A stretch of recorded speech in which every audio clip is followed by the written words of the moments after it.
All right, family, I'm back in my bonnet. I was just about to lay down, and the Father told me to read a chapter or two, so I think we're on 17.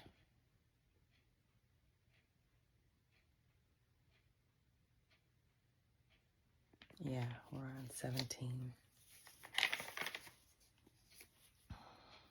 Forgive the bonnet, y'all. I'm just trying to obey.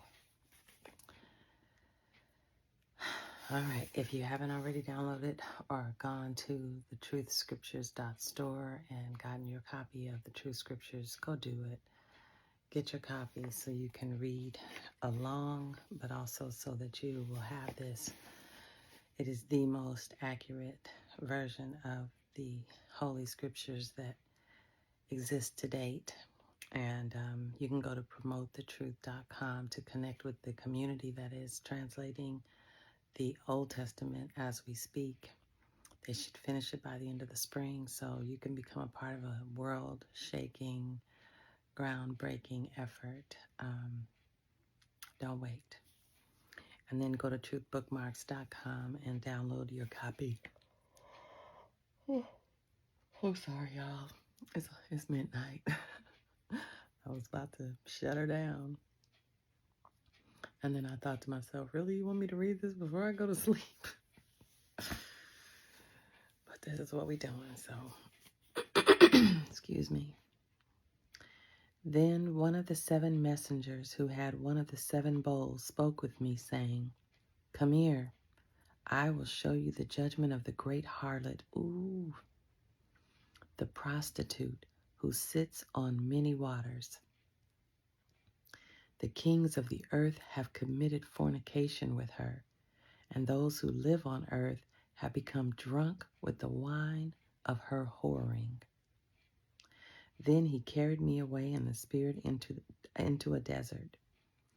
There I saw a woman sitting on a scarlet-colored beast that was covered with blasphemous names. It had 7 heads and 10 horns. The woman wore purple and scarlet clothing, and she was decked with jewelry made out of gold, precious stones.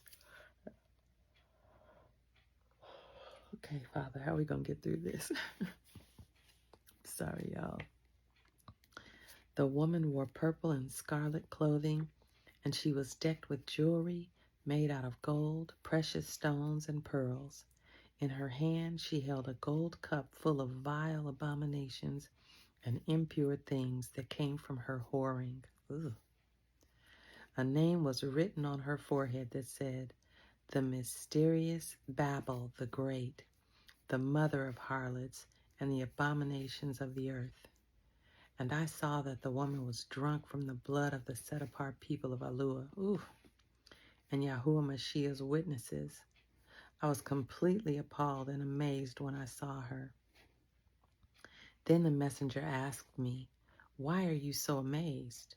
I will explain the mystery of this woman and the beast that she's sitting on, which has 7 heads and 10 horns.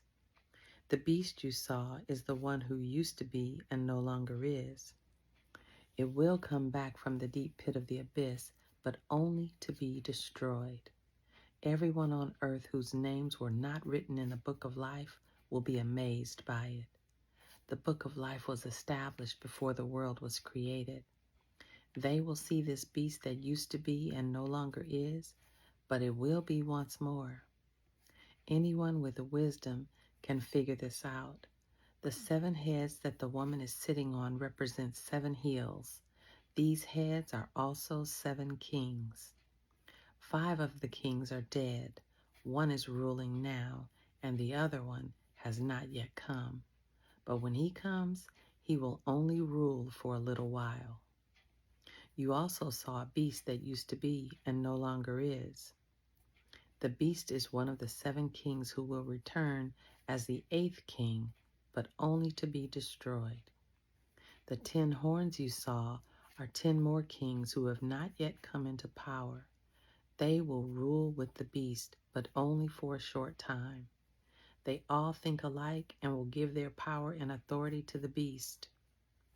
These kings will go to war against the Lamb, but the Lamb will defeat them because he is the Master of masters and the King of kings.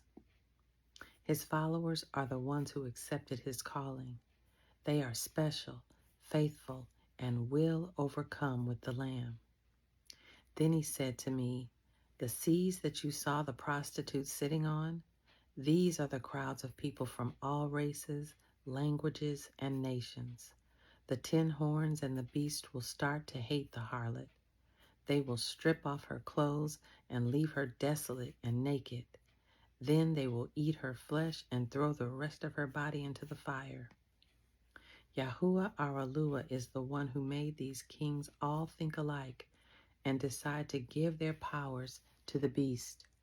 They will all do this until what Yahuwah our Eluah has said is accomplished. The woman you saw is the great city that rules over all the kings of the earth. That was chapter 17. So I'd like to know, who is the woman? Who is that harlot? Who is the beast? Put in the comments what you think. All right, let's move on.